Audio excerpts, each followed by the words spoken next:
I have Okay. pulled up. Okay, Marianne, Joanne just confirmed, so we should be good to go. All right. Well, welcome everyone to our webinar this evening, 4-H Camp, A Place for Everyone. Did you press the record button, Whitney? Yes, we are recording. Okay, perfect. So we have a small group tonight.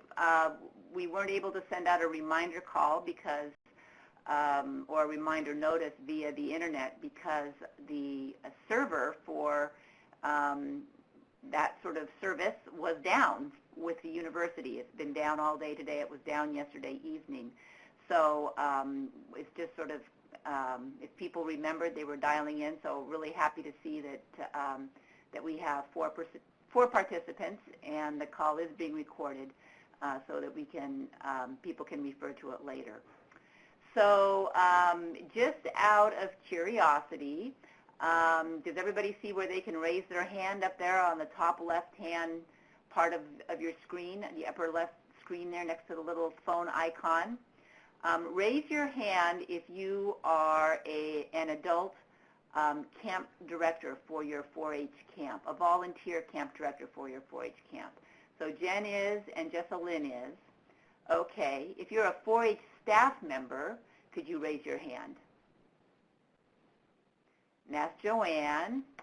So Marnie, do you want to type in the chat box here what your role at camp might be? You're a parent volunteer, so probably that means a chaperone and someone on perhaps on the camp committee.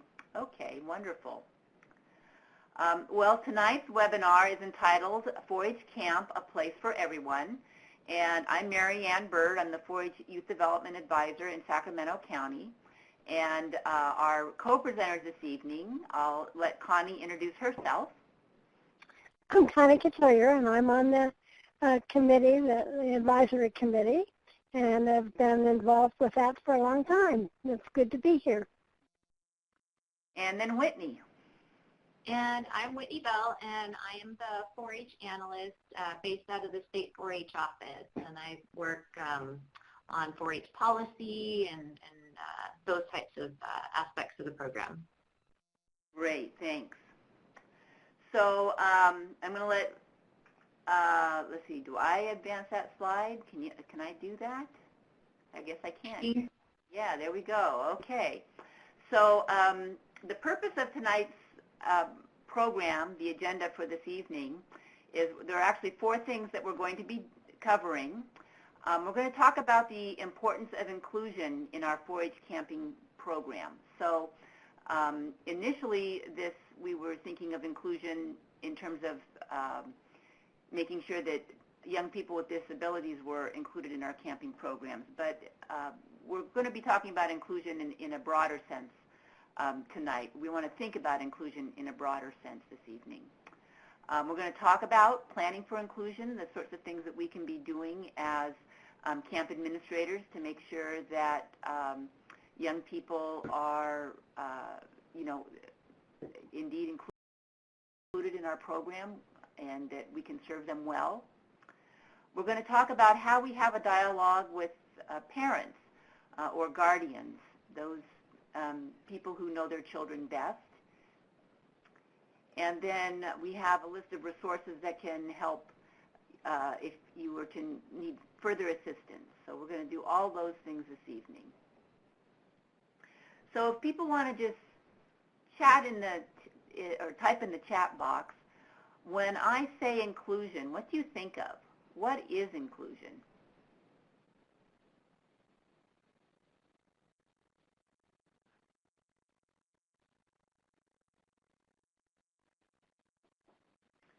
So Marnie says something that's open to all, everyone. Joanne says, all are welcome. Campers participate in all things. Jen says, okay, those are great answers. So inclusion is, it's all those things. It's making sure that our programs are open to everyone, accessible to everyone, But the thought I'd like to leave you with, and I just picked this up at the American Camp Association National Conference last week. I was there, and I was at a workshop about inclusion, and I really liked this quote, which is, "It's not what you do, it's who you are." And that left me thoughtful, that it's not just about the things that we do at camp, but it's who we really want to be as an organization and what our organization is about. So I would ask, why is inclusion important? If you want to go ahead and type your thoughts about that into the chat box.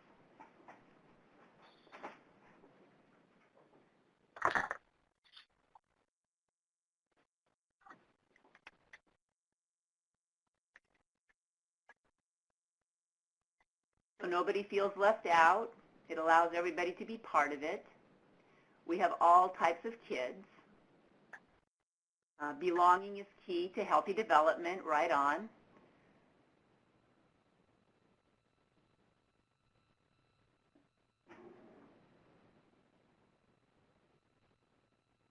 And Jen's last thought here is, everyone benefits from inclusion. I am so glad you said that, Jen, because that is exactly the point in hand. Everyone benefits when we have camps that are open and inclusive. Not just campers who may have special needs, but campers, all of our campers and all of our staff.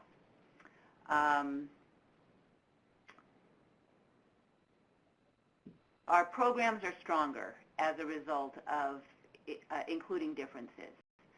So we have greater perspectives. We have more people involved in our program when people feel as though they're welcome and that they're able to participate. It's a richer environment when we have more diverse populations. And diversity means all different kinds of things. It means age, gender, socioeconomic status, abilities and disabilities.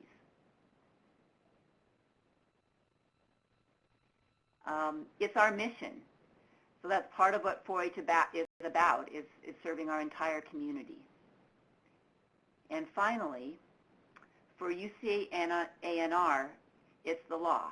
So as a public institution, as a public service entity, 4-H and the entire division of agriculture and natural resources need to be attentive to making sure that everyone feels welcome and included and can participate in our programs. So let me ask you this. What are the roadblocks to inclusion at camp? If inclusion is a good thing, what stops us from having it happen?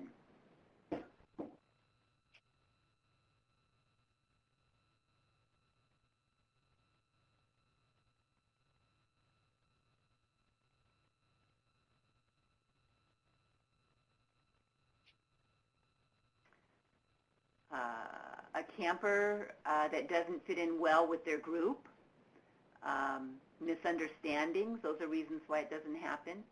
People do not know how or the best ways to include all, those with differences. Okay, any other thoughts about why it doesn't happen?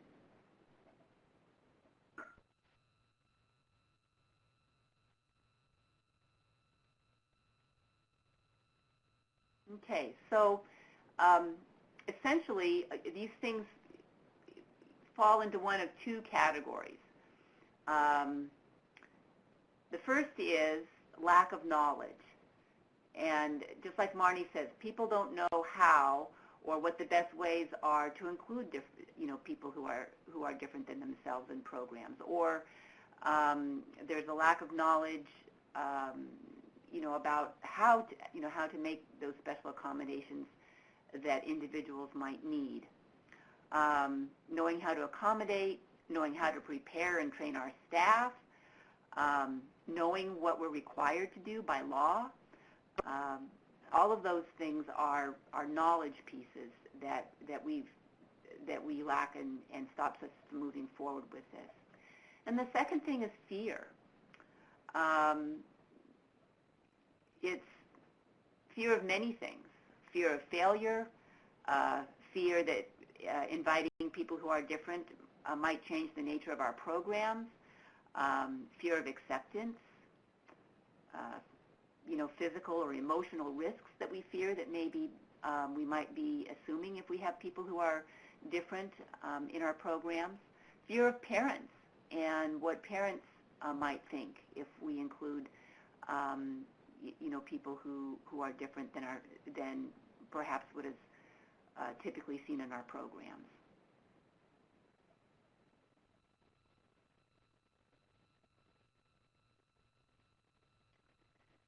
So I'm going here between two different slide sets. So how do we make inclusion who we are?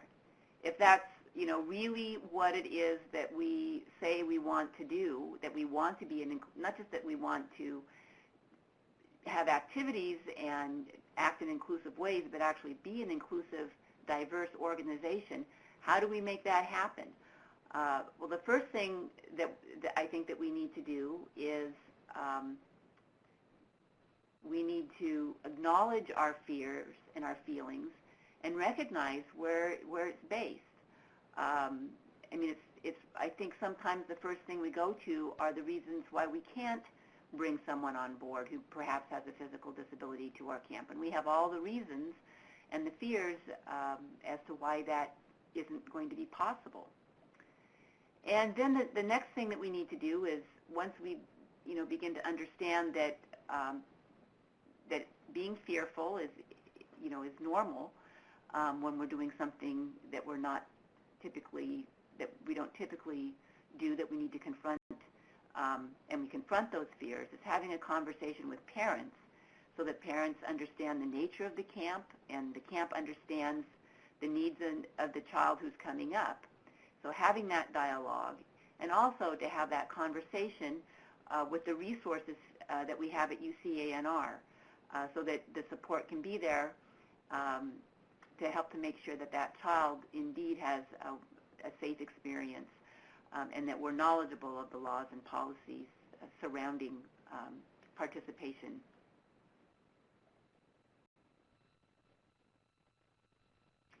Okay, I think Whitney. All right. So kind of continuing on with the idea of inclusion's importance is the aspect of our legal responsibility, as Marianne had mentioned on a previous slide. So when we're thinking about this, there's a few areas that we want to really touch bases on in terms of, what is our 4-H policy, right, that's guiding us on this. And, it is that we need to ensure accessibility of our programs, that overall concept. And then within that, 4-H camp is one of many experiences that our program offers, but these programs and all others of ANR are federally mandated to be accessible, and so as such, we have a legal responsibility to ensure that our camps are inclusive of the participants that are coming to them in the best way that we can arrange. And so, there are 4-H policies in place that, indeed support these requirements for accessibility. And we do have the links to full policy, and I've got these that are going to be provided as a resource below when we finish this slide. But in addition to that, this idea that it's really important to understand our responsibility in terms of providing reasonable accommodations for members. So those are some key words that we want to focus on and be mindful of throughout our presentation tonight. As a basis for understanding, an accommodation is not reasonable if it would mean a fundamental alteration to the nature of our 4-H program being delivered, or if it were to create an undue hardship of the program to implement. And we can talk about that a little bit further on in the presentation. And so that would also be addressed in an FAQ document we've developed and we'll be sharing with everyone as a resource for tonight's webinar. But moving on additionally, I wanted to highlight the fact that if your camp facility is wheelchair accessible, when you're preparing and you're planning for camp and you're getting the flyers ready and everything to really advertise and get the word out, what you want to also be thinking about is the including of appropriate logos on the materials that you're going to advertise camp with.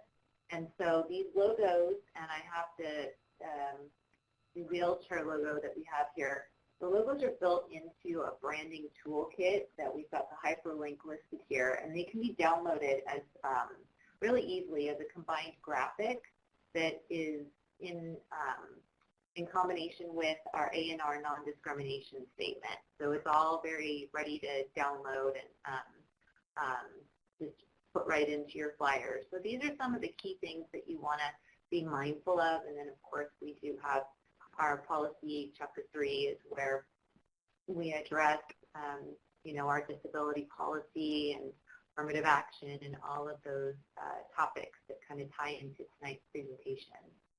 So that's a little bit about the legal responsibilities we want to be mindful of as we're thinking about camp and how we're going to arrange for our participants. Okay.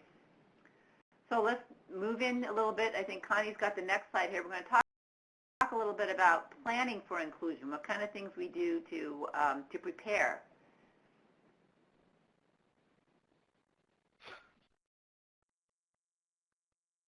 Are you there, Connie? Connie, are you there? I think we lost Connie.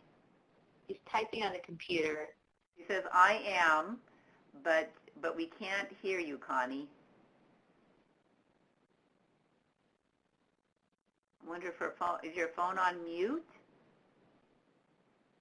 Connie is typing.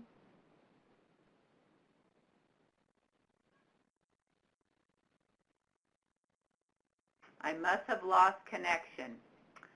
Okay, well, then let's.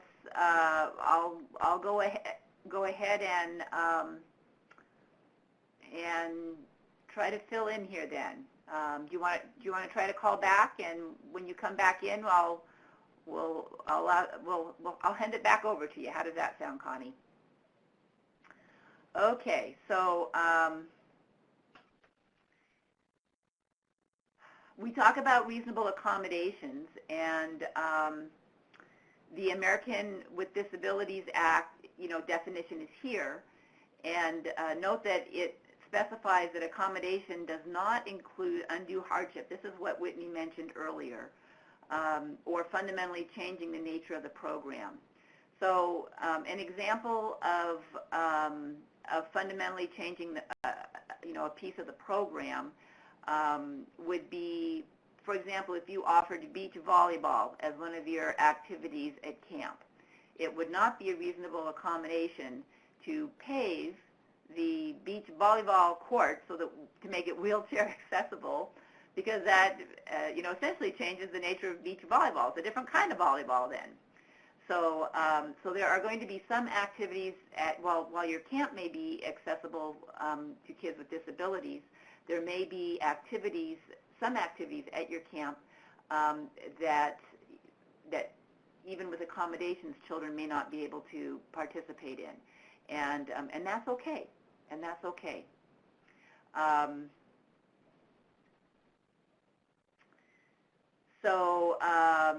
And then Section 504 prohibits discrimination, again, on the basis of disability in any program or activity which receives federal financial assistance.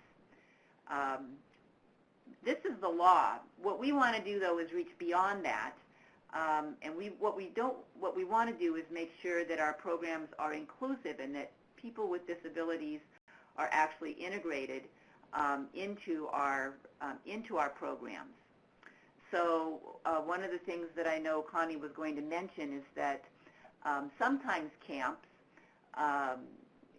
for example, would have a tendency or would prefer to have all of their children who have,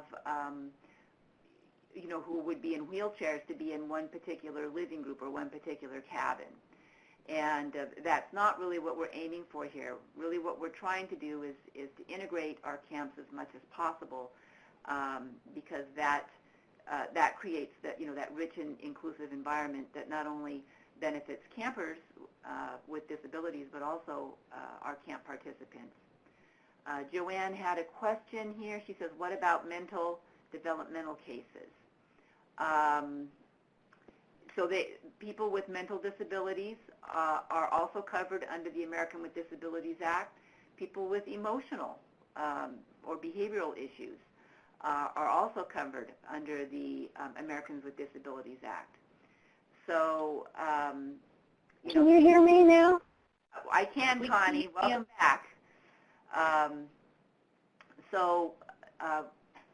Well, I was just going to say is that sometimes with people who have mental or emotional, it's the time when you need to talk a little more to the parent and see how you can integrate those children in with the regular kids that are there. Right. So Joanne says we have one that wants us to provide an aid. So we'll get into that a little bit later, Joanne. Okay. Connie, do you want to do the next slide here? I'll advance the next slide. Okay. I think I'm with you. So there are some levels of inclusion where it's physical integration, and that's what she was talking about, those children that may be in a wheelchair or may have some kind of prosthesis. They can still be integrated in with other children. There's also functional inclusion. And that's what their abilities are to do. And so that's part of looking at how you make a reasonable accommodation.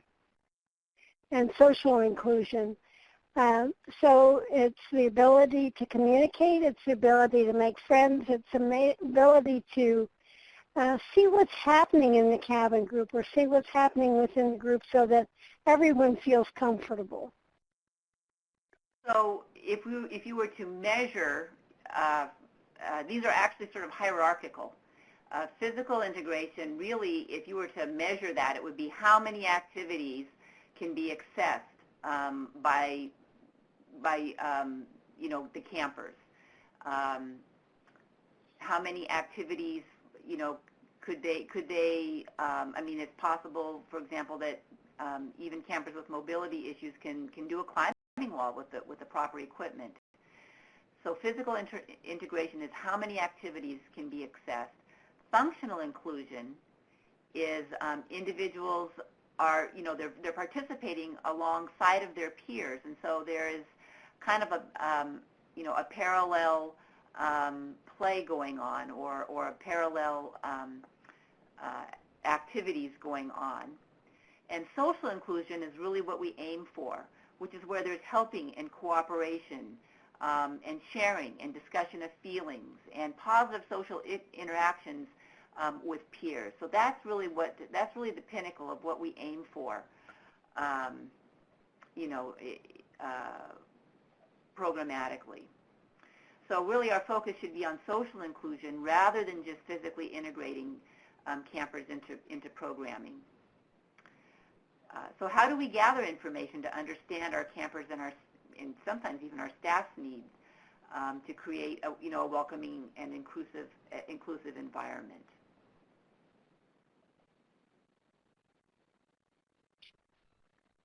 So. Okay.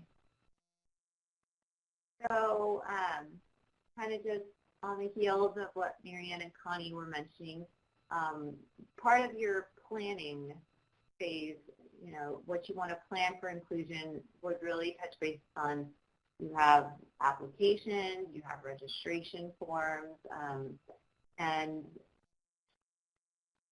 we have the standard 4-H enrollment forms that you complete, right? But in addition to that, there may be additional questions that our 4-H camp applications and registration forms can include, and that's what the purpose of this slide is really touching basis on, is that there's key information that we really want camp staff to be aware of that can be disclosed through different methods.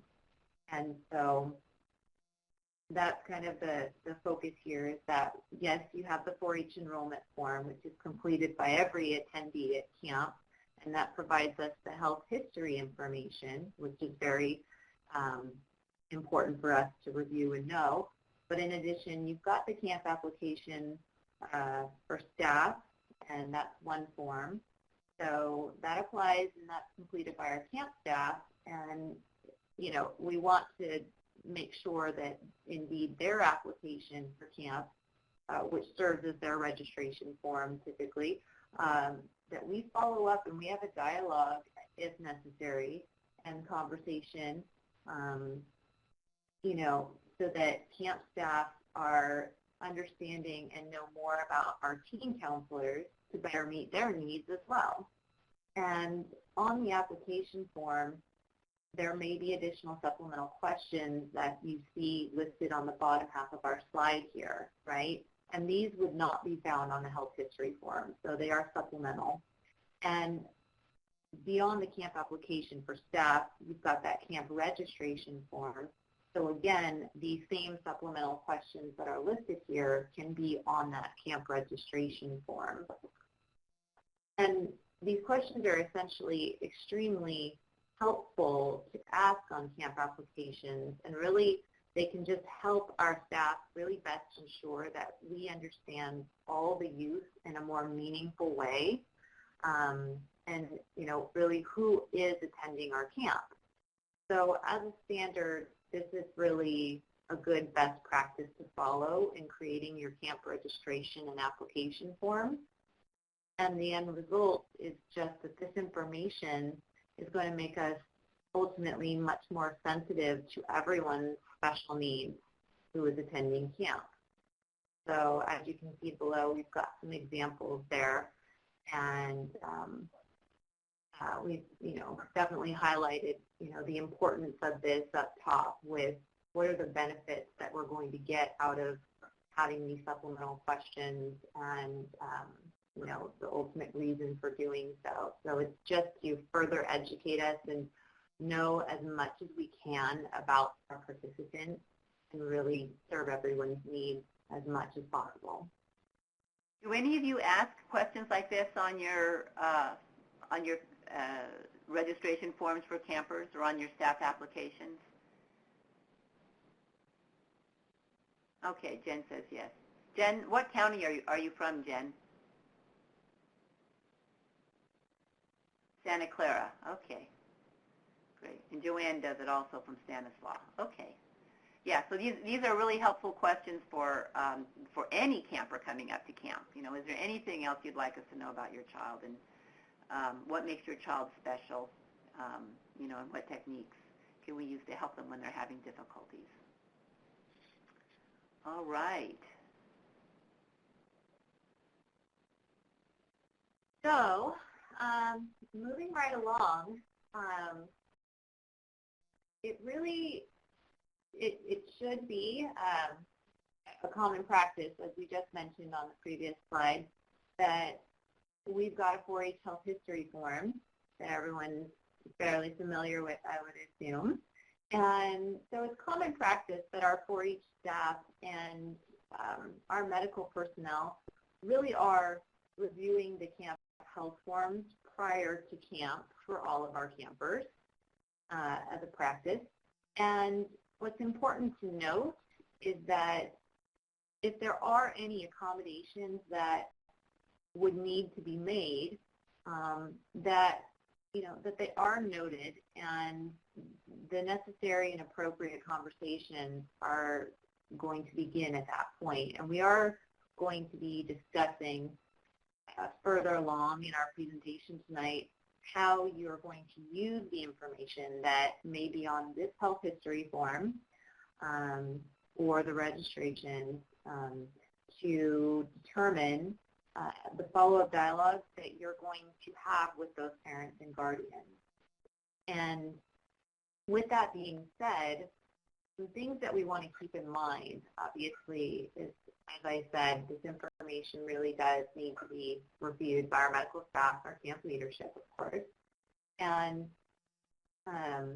beyond that, there is some information that would be necessary for camp leadership to share with our volunteers and our counselors. However, there may be other information on this form that is not necessary for those individuals to know any of the details of. So what you want to do is really determine what the adult camp chaperones and the team staff you have at camp, what is it that they need to know in order to perform their role, while at the same time only having the necessary knowledge of the camper's needs as it pertains to the scope in which that volunteer or that team is interacting with the child. So really, what is the information that person needs to know so that they can successfully fulfill their role at camp and make sure that that child has a successful experience when they are interacting with them. And then, you know, at different levels, that knowledge will change as appropriate. So it's really important to keep that in mind because all of the details on this form are not necessary for your teams and things to be looking over. So that's just something that you want to make sure that you're considering. And beyond that, as I mentioned, we're looking and we're talking about this form, but there are other ways that this information can be disclosed. And you could have a parent that or a guardian that may disclose information to you by phone, right? That may come in before camp. And you know, in those instances, it's important to respond and document that information as necessary and add it to the information that you may already have on the health history form so that it's kept together for that child. Okay. All right. So what happens when we find out that we have a child who does have some special needs, or we have a parent who wants to communicate with us about the camp experience for their child? Where do we go with that? How do we have that conversation? So beginning the dialogue with parents. So this can feel scary sometimes, and it's okay to acknowledge that. But we need to remember that parents are our partners, and parents are wanting they want the best thing for their child. They want to make sure that their child is cared for and happy at camp. And when we're working together with parents as a team, there are no surprises. You know, they understand what the nature of the camp environment is like, and we understand what the needs of the camper, what the camper is. So questions will provide information to help us be able to maybe modify schedules, understand how some of the routines that we have might have an effect, on children. Maybe they need an earlier bedtime. Maybe they have, a fear that might be triggered by something at the camp. What activities we can make accommodations for. if there's something at meal times that we need to take care of, if there may be issues having to do with feeding or allergies, or there's a variety of things in the camp community living situation that are just different. And when we have this conversation with parents, we can begin to help them understand what camp is like, and they can help us understand how their child, may react, in some of these situations. All right. So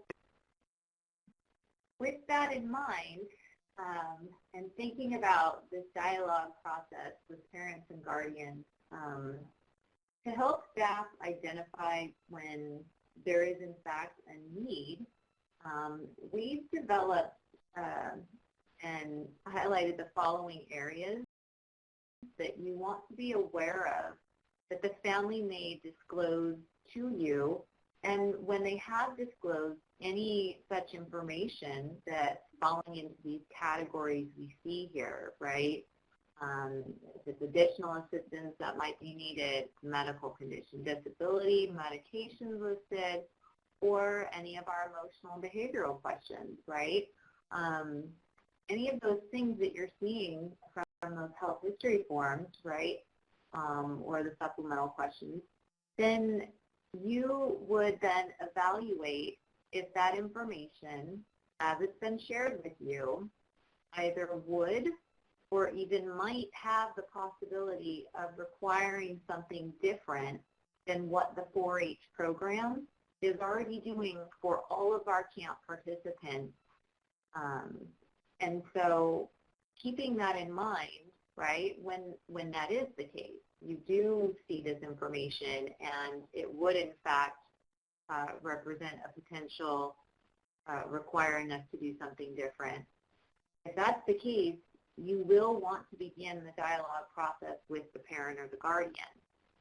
And what this is going to do is really serve to provide an overview for how staff can identify the information that's disclosed and, determine if that's the next step for yourself.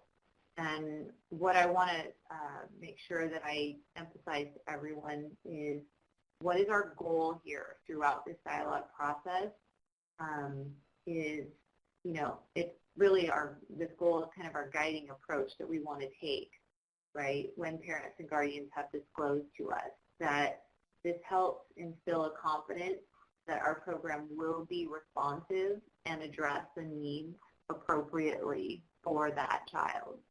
And so that's always kind of in our mindset, to be appropriately responsive to that health information they've provided to us.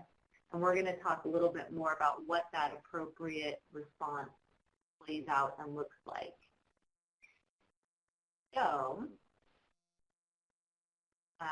we've got a little graphic here, and what we're going to do is fill this in, because what we want to do is think about this dialoguing as an interactive process. It's an exchange with the parent and the guardian and our 4-H program. And so the dialogue experience with the parents really does need to be viewed and approached as that interactive process. And what that really means is this dialogue must always be followed up, and it is our responsibility to ensure they know we will be appropriately responsive to the information they've disclosed. Can't say that enough. So you can really think of this exchange as similar to really being a tennis ball, in that we're always thinking about the need to return that ball during the dialogue. So it's that back and forth. And that occurs until we reach an outcome. And so what we want to do in terms of following this process, we've got a sample here of what this can look like. So you've got the parent who discloses information, and that is shared with 4-H. And the 4-H receives that, and the response back is going to be, can you tell me more about that? And you would add in whatever the information they disclosed. You are using their words. It's really important that you're building off of what they've shared with you and not, summarizing or, sort of making any other determination, simply what they've given you to work with so that they can elaborate and tell you more. So you ask that of the parent, and perhaps the parent then gives you more detail, which is going to be very helpful. And maybe at that point is when they do request an accommodation. That can be what happens. And if that's the case, then, right, they're returning that volley, and the 4-H may have a response, which is perfectly appropriate to say, okay, so let me check and see if what you are requesting is indeed possible. That's very reasonable for us to respond with, because sometimes we may not be sure, and we need to verify that we're going to be able to meet the needs in that way. And so in that response, right, we check, we want to see what's possible, and perhaps what they initially requested might not be. So staff may think about what's an alternative option that we can propose and see if the parent may be able to, agree to that. And so in this exchange example, you have the parent who receives that and they agree to this alternative suggested solution. And, they're confirming back with 4-H. So it's really at the end our job to always reaffirm and plan that we've got that agreed upon solution so that everyone's always on the same page. And it's, it's always important that,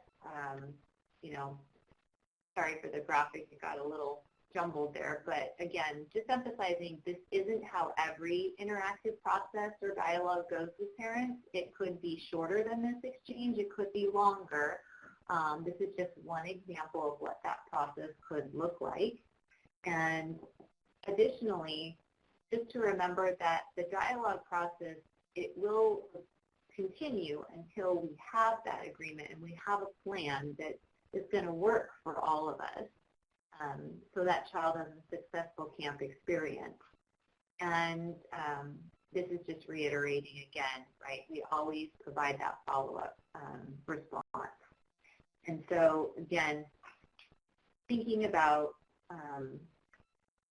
engaging in this process because the purpose is to really obtain and ultimately better understand how we can truly best meet the needs of the child at camp. So this is our end, goal always. And the hope is that, we have the best possible solution for that child. Let's move on to an example, Whitney. Yeah.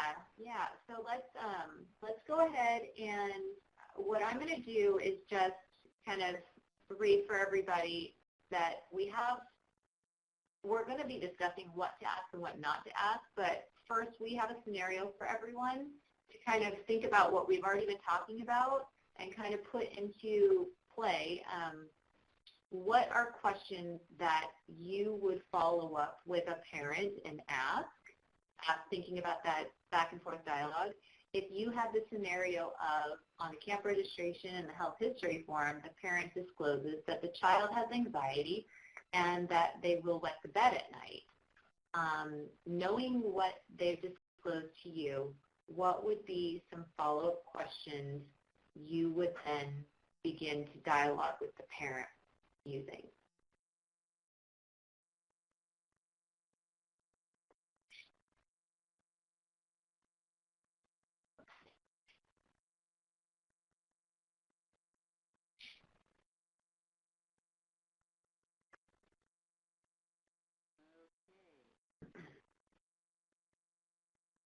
If the camper would feel better if a parent came to camp and if the two had their own cabin for the night. During the day, they would absolutely be with the whole group. So that would be, Jessalyn is suggesting that that might be not necessarily a question, but also a potential solution or a potential accommodation, I guess I should say.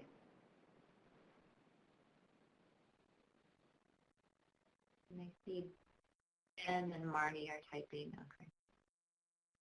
Marnie, discuss options that the parent may have tried during sleepovers, etc. All right. So, has your child, gone to slumber parties before, or been at a relative's house, and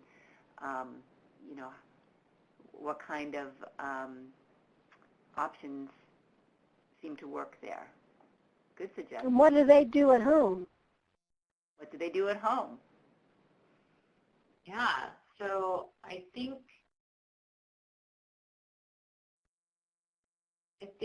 we're going to go ahead. Thank you so much for how does the those child feel questions emotionally? during that. We're going to go ahead and take a look now at, and so Jessalyn, you're also adding to avoid embarrassment for the child. The parent could be put to work at the camp, so mom is a camp cook, so to speak, and staying with her at night, possibly. So, yeah. So thinking in those terms about possible solutions, right? So now let's kind of take a look at, and I appreciate how you guys are really approaching it. What types of questions are definitely, okay to ask are going to be the questions that are definitely anything that's related to creating a better understanding of what the parent has disclosed to you, right? If it pertains to their participation in camp activities. What you don't want to do is ask a question that's totally unrelated to what that parent has disclosed to you and has no connection to the participation at camp. It would just not really have any bearing or serve any purpose for us to know. So we want to steer clear of that type of questioning. And what you definitely want to think about are the questions that would help us think about the ways the youth may have a limit in how they can participate, right? And so beyond that, having a more open question of, understanding what is the parent's expectation of 4-H camp leadership. And that oftentimes can really help, right, to open a door of understanding. It's like, what are they really looking for from us? And that can really shape the dialogue that you have. So those are very helpful ways of thinking about how you could ask the question. So for our instance above, you may want to think about saying, can you share with me a little bit more about the anxiety your child experiences? That might be a way to open that up. And are there any specific things that create anxiety that we should be aware of at camp? Might be another question. Or if there are specific ways we can assist, and use the child's name throughout the overnight sleeping time, and let them elaborate. And it really an open-ended question that's sort of still targeted and related to their camp experience and what they've disclosed is our goal. What you also don't want to ask would be, do you have a specific disability or medical condition, okay? So if the terminology or anything has not been disclosed, we are not going to use any type of diagnostic terminology. It's all based on what they're giving us to know and work with, and then we go from there. And then, of course, the cause of the disability or medical condition has no bearing and is not anything we need to be asking them about. And so these are really important to think about and can really help you shape that dialogue with the parent to understand better. And so with that in mind, I think we're going to be talking about now with Connie. Are you there? Yeah, I'm here. Sometimes you don't find out about it until they're already at camp. or when they first come in and you're engaging parents and they share some things with you at that time. So it's still important that you engage in that dialogue to better understand what the parent is trying to tell you, and ask the parent if there's any changes that can be made in the camp program or that will help the child have a better time there to participate. And then determine if the youth should be exempt from any activity for health reasons. Sometimes they're so used to the disability or the condition of the child, they don't think that they need to even share any of this, or they're frightened to share it. So you might say some things like, I noticed your child gets quiet and sits in the corner when we want to go swimming, and how can I help them participate in that activity? Or your child, Susie, has any needs that we can assist with. If you've noticed something and they haven't shared anything, they might ask if there's anything that we can do to make this a better experience. And then follow up, ask what you can recommend that you found to be helpful at home. Often they have little tips and things that makes life just a little bit easier if they've already been doing that at home and the child feels more comfortable.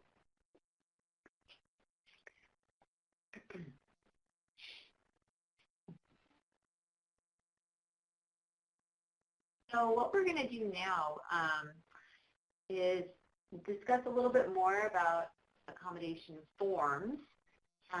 So as we've been discussing the ways in which you can dialogue with these parents and guardians, we also want to review that there is in fact an accommodation form that has been created for youth with accommodation requests. But now what we want to do is really highlight some key aspects of the form's use. So we've already discussed what an accommodation is, and this really serves to outline and reaffirm the definition that that you can apply, right? That when the university would need to make a modification to the regular way it's conducting its program in order for someone to participate, then you are thinking about an accommodation at that point. And so once they do request an accommodation, okay, and that request hasn't already been noted and written on the health history form, then this form can be provided to that parent or guardian to complete, and that's going to serve as the necessary documentation of the request that we would be responding appropriately to. So the main thing you want to really take away from this is that we cannot ask a parent to fill this form out. You can't just hand that right to them until they have first requested an accommodation. Because it's important for us to know does it even meet the need for this form, right? And so, of course, this is just a helpful reminder that when that form is used, that of course that's going to be turned into your camp director, and then county staff would need a necessary copy of it too. And the link we have here at the bottom of our presentation is just a direct link to where it's posted in our 4-H policies in Chapter 3. And this would be a form that you would need to keep for 3 years, according to our record retention guidelines, along with the other enrollment forms that we maintain for camp records and such. But the point of this is that it serves as documentation of what's requested, and the document allows us, it allows our program to obtain that appropriate documentation to support the need for what accommodation that they have requested. And so this overall process, to recap, is if that information's been disclosed, right, and that can be a full request for accommodation up front, they fill out the form, or they just submit this on their own. That's entirely possible that someone could just find this on the website and submit it. So there's various ways. And once that accommodation form is completed, then that engaging in the dialogue takes place, and we obtain our documentation that's necessary on file, and we determine what accommodation is going to be appropriate to provide. So that's your general process for following with this. So, so you're not in the, I mean, I think some of this can feel a little overwhelming, but we want you to know that you're not in this alone. There are lots of resources that we have available. You can see here the policy guidebook has information about this. There's the 4-H Camp Safety Guidebook that has all of the information that 4-H camps need to abide by according to state law, and other guidelines to help to make sure, and best practices to make sure that our 4-H camps are safe. There's the 4-H ADA accommodation request form, which Whitney just spoke about. A copy here of the Americans with Disability Act for further reading if you should be so interested. And of course the record retentions guideline, which Whitney mentioned, just the need to be able to keep, the need that we have to keep paper records for a certain amount of time.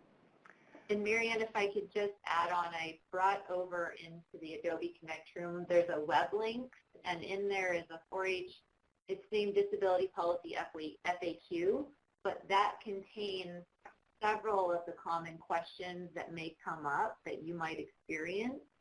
And so I encourage everyone to also download that and review that as a helpful resource to accompany tonight's webinar.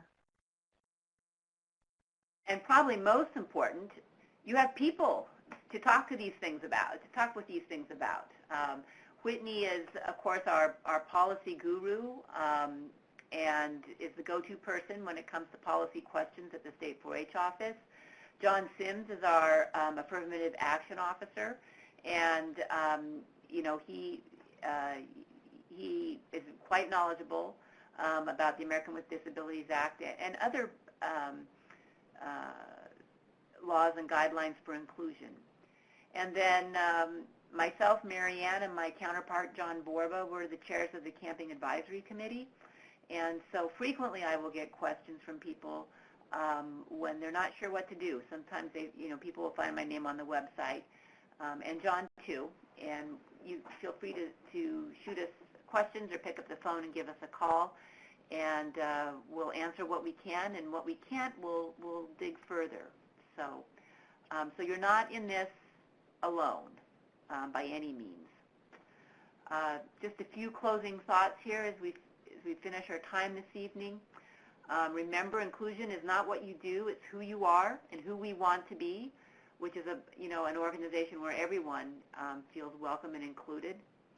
That this can be uncomfortable, but to lean into that discomfort. It's always, I think, challenging the topic of inclusion and